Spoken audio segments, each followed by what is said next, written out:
So, this week we are going to be working with decolonization in Africa. And it's really pretty tremendous. Like I said in my introduction to decolonization video, in the course of the few decades after World War II, 50 new countries emerge from Africa where before there were only empires, right? And so when we see the drop off of empire, we really are seeing the end of an era. And not just the end of an era like from 1750 onward, but like since ancient Persia, right? Since ancient Assyria, since like 2500 BCE. So we're seeing 4,500 years of empire essentially gone. And so it's really tremendous. So, what I subtitled this is how do you form a new country, right? Because that's essentially what they're doing. And they're doing it in the span of not a lot of time. So, I want you to think in your head that you're creating a new country. What are you going to need, right? What type of institutions, organizations, uh, and other structures are you going to need to help people to express their demands from the government and engage in issues? So, like, how are the people involved? How are new rulers chosen and trained? Maybe, like, this is more important than this, maybe. What qualifications does someone need to be a ruler in your country? Do they need to be a certain age? Do they need to have a certain level of education, a certain IQ score, a certain ability to interact with people? What type of qualifications do they need? In your country, how are you going to overcome political, social, and economic differences? How are you going to make sure that people who have different political beliefs can coexist in the same country? How are you going to overcome social divisions within your country? How are you going to overcome economic divisions? Right? When we talk about imagined communities, how are you going to establish that? How are you going to establish that sense of, quote, horizontal comradeship in your country to convince people that they belong? So you've decided, like a good American, that you're going to have a democracy. So you you need to make sure that your democracy is functioning. So how do you know it's well functioning, right? What do people need? Do people need to have a certain level of education in order to make sure that they can participate? Do they need to be a certain age? Do you need a good postal system so that people can mail in their ballots? Do you need a good transportation system so that people can drive to where they have to vote? How are you making sure that people know when they're supposed to vote or know who they're supposed to vote for? How are you establishing campaigns and voting? How do people have the opportunity to contact their government or influence their government when they're not just voting? How does all of that work? Right? It's very elaborate, right? And it's very complex. And how human society has evolved over time kind of illustrates that it's taken us this long to be able to get to where, in a good part of the world, we have well functioning democracies. And what are the kind of the baselines, right? Like, if most of your population is illiterate, how can they decide on the issues? How can they do their own research? How can they be well informed? Is democracy the right choice then for that group of people? Or do there need to be certain prerequisites, right? Do there need to be prereqs? Like, do you have to have a certain percentage of literacy rate in your country for it to be a successful democracy? Do you need a certain percentage of people in the middle class who have an interest in making laws and changing laws then? Because, like, if all I'm doing is farming all day, every day, like, I don't really care. I'm busy. I'm tired. I'm trying to feed my family. Like, I'm trying to survive. I don't have time to worry about laws and culture. I don't have time. I'm hungry. Got hungry children, right? So there's a lot to consider, right? And I think that there may be, like, when we see democracy and the middle class evolve in Renaissance Netherlands, I think it's for a reason, right? I think there are certain prereqs that are there that help it develop together. So we are talking about Africa today. And one of the things that I wanted to point out and start with in our discussion of the decolonization of Africa is that Africa is like really, really, really big. Like in a typical map, Africa does not look very big.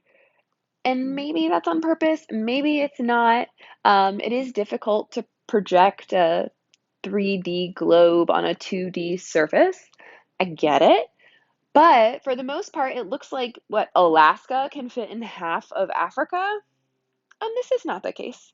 So, if we were to look at like a real accurate projection of Africa, this is how I want you to think of it here on the left. The entire United States fits in West Africa. All of China fits here. Japan can fit, the UK, India, Eastern Europe, Italy, Switzerland, Germany, France, Belgium, and Portugal. Right? If you were to combine the areas of all of those places, that would be the size of Africa. Right? It is huge. And not only that, but it's extremely diverse both geographically and then also ethnically and linguistically. So, like, this is the map of ethnic groups in Africa. So, if you're talking about how people identify, if you're talking about, quote, imagined communities, these are essentially the imagined communities that have been created. They might even be the real communities that have been created.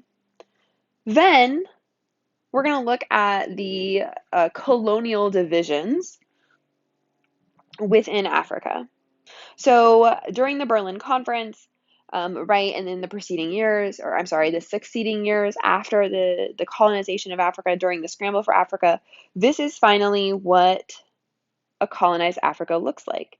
You'll note that these images of the ethnic groups and the colonies and their boundaries do not actually overlap. So if I'm a colonial power, if I'm an empire and I'm trying to rule people, one, I'm grabbing whatever land I can, right? I'm not really concerned about who lives there. That's not what's important to me. I'm also so unconcerned about who lives there that I'm grouping historically rival groups and nations and tribes together. One, from just carelessness, two, from strategic requirement, right? If they're grouped together and I'm forcing them to both come to the same village to drop off their quotas of whatever resource I need, and they're going to fight each other, well, then they're not fighting me, are they? I'm kind of above it all. I get to watch them destroy each other. It keeps them nice and weak, and it keeps them from rebelling. So there's kind of this double-edged tactic going on in terms of how Africa's ethnic groups are split up during the colonial period. So then here is what happens in Africa, right? So uh, as African states emerge after World War II, for the most part, their political boundaries maintain the same political boundaries that they've maintained during colonization. And this becomes very problematic later because now you have a nation that's trying to be formed out of these very diverse groups of people who have these historic rivalries, and now they've been fighting for the whole colonial period. And now you're going to be like, hey, form a government. And they're going to be like, no, I'm cool. I don't like this guy. Never liked him. Never liked his people. Why am I in a country with him? I'm going to go attack him. Right? So when we again talk about imagined communities, how do you form an imagined community out of this? So let's kind of start at World War I and World War II because it has been our contextual theme. So African veterans from World War I return after having experienced work, right? This is from World War I, this poster. It says Day of the Army of Africa and Colonial Troops, right? So we're celebrating the colonial troops. And you can see that there's an African soldier and a European soldier, and that they're fighting together. They're fighting side by side. So if you're fighting side by side on equal footing with the European, and then you go back to Africa after the war and you are treated like a second class citizen, you are not given any kind of rights, you do not have any economic opportunities, that you had from before the war, and you're like, wait a second, what's going on? Right?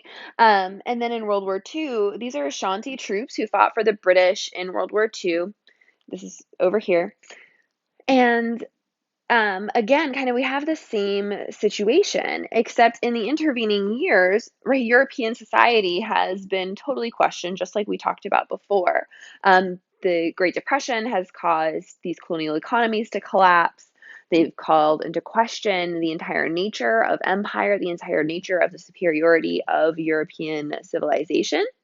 And so these nationalist groups start to form, that rather than small violent rebellions, that perhaps the best way to achieve greater autonomy, greater independence is through forming political groups like they did in India with the Indian National Congress. So we're going to see other groups form within Africa. So here's one. It's the Convention People's Party. It's founded in the British colony of the Gold Coast, which becomes Ghana. We see the African National Congress form in South Africa. It's the party of Nelson Mandela. And so political organizing starts to be a thing. And then after World War II, a lot of these colonies start to kind of reach this critical point of having an educated and literate population to where they are familiar with political theory and they're familiar with government structures. I also want to talk about this poem with you from 1944 from a Gold Coast serviceman. It was posted in the African Morning Post, which is a newspaper from Ghana. It says, "The European merchant is my shepherd, and I am in want. He maketh me to lie down in cocoa farms." Cocoa is what they grow in Ghana. "He leadeth me beside the waters of great need. The general managers and profiteers frighten me. Thou preparedst a reduction in my salary in the presence of my creditors.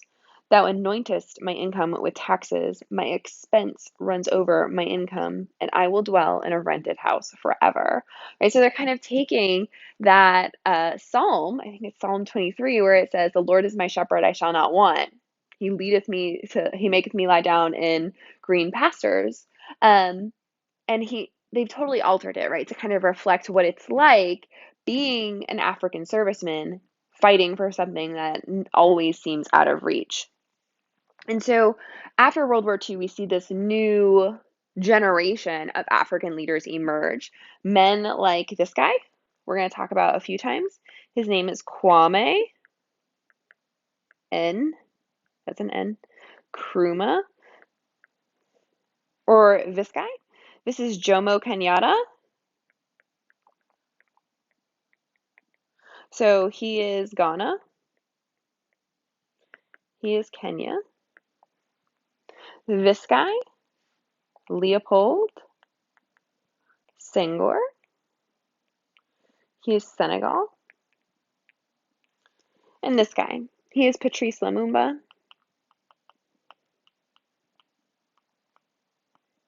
And he is from the Congo. Right? And so these new nationalist leaders are able to really create mass political movements to push for independence. Unfortunately, I'm going to keep it at unfortunately. I wasn't really going to be like, oh, or fortunately, but no, really it's just unfortunately. During the 50s and the 60s, these African nations are coming into their own. They're coming into independence in the shadow of the Cold War. So they're coming into independence having to essentially choose a model. Do they want to be democratic and capitalist like the United States and the people who used to rule over them? So, like, not giving it a super good look. Or do they want to be Marxist and communist like the Soviets? Right? Which side do they choose? Who is going to influence them the most? And so both the Soviet Union and the United States are essentially competing for influence in African countries as they are working out their independence plans, right? And this is in addition to the fact that the United States is closely allied with the European powers who colonized Africa. So they're kind of already close to them, so we're kind of already working, like, we want people to have self-determination and independence because, like, we're America. But at the same time, we're like, ooh, But if they become independent, then they might actually become communist, and we can't have that. So it definitely adds a layer of complication. And if you add in the fact that many of these African countries play huge roles in the raw materials market, like oil or uranium or diamonds, then that adds yet another layer of complication. So in this map here on the left, this is how, as independence goes forward, what ends up happening. So if they are blue, then they become an ally of the United States. If they are red, they become an ally of the Soviet Union. So you can see it's very varied in terms of how each side throws down. And then you'll see there's also these big swaths of gray. So gray, it says the non-aligned nations. So Jawaharlal Nehru,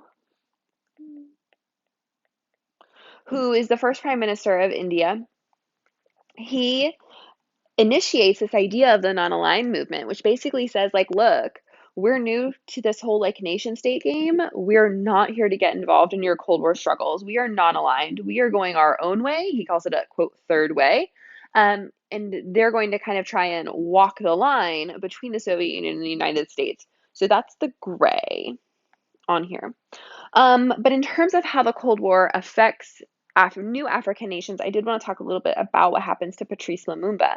So Patrice Lumumba is a very charismatic nationalist leader in the Congo. He goes on speaking tours. He, in fact, goes on speaking tours in the United States. He's kind of very well spoken and very charismatic, like I said.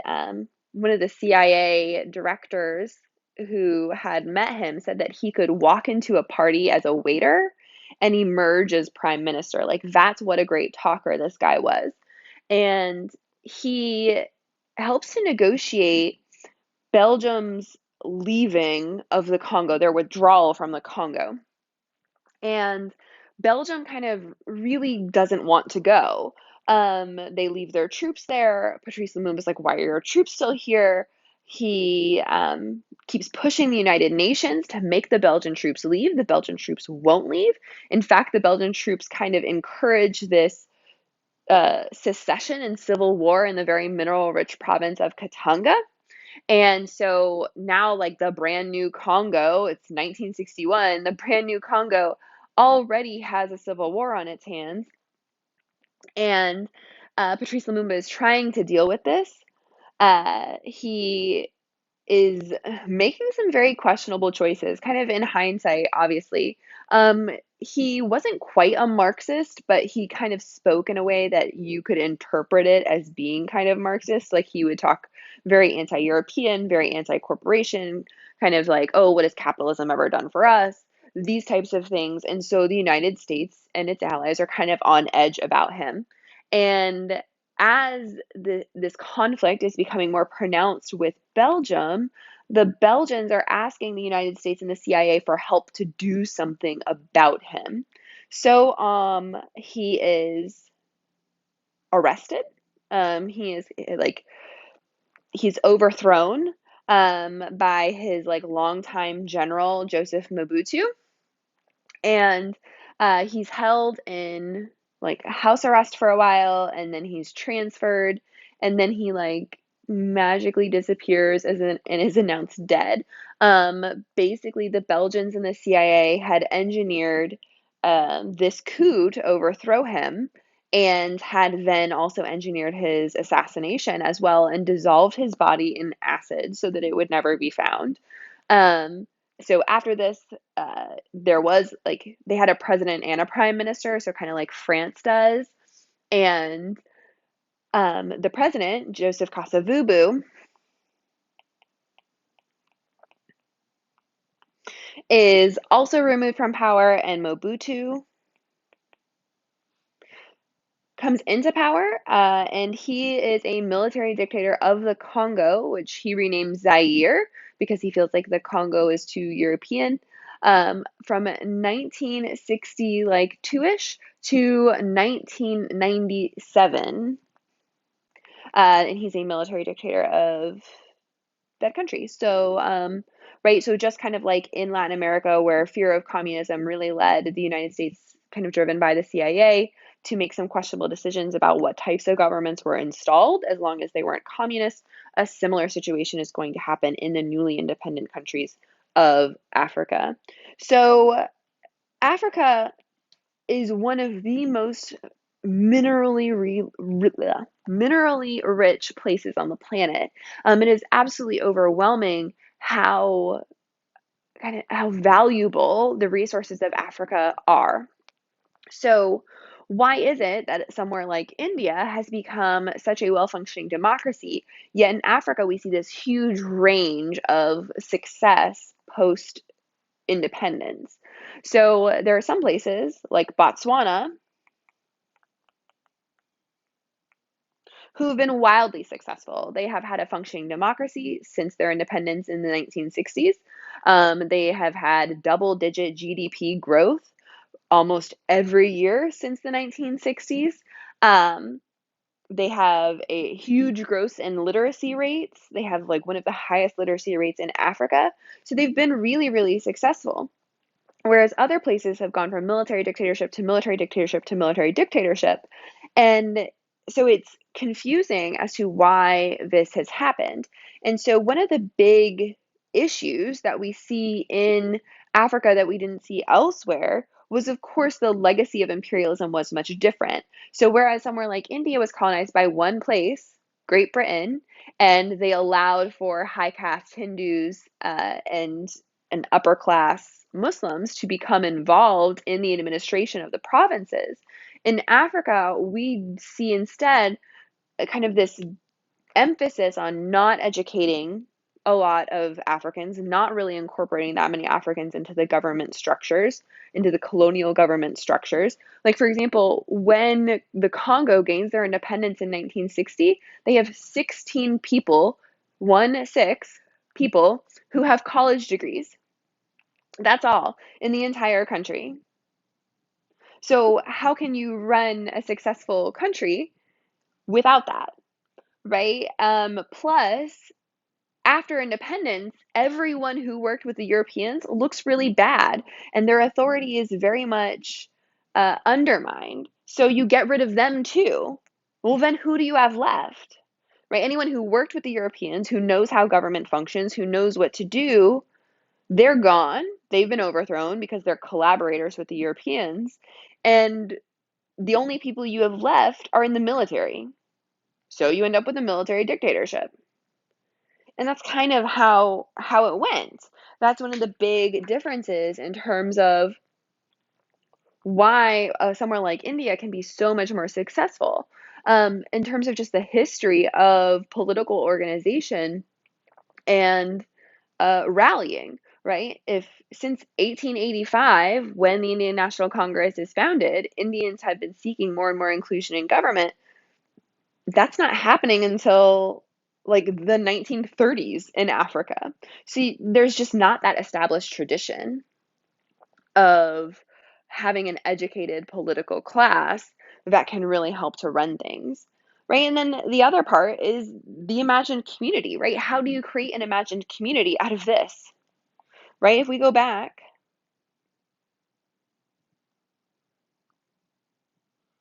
here are the countries that are created, right? The countries. Doesn't have South Sudan on there. That's okay. Like, here's the Congo.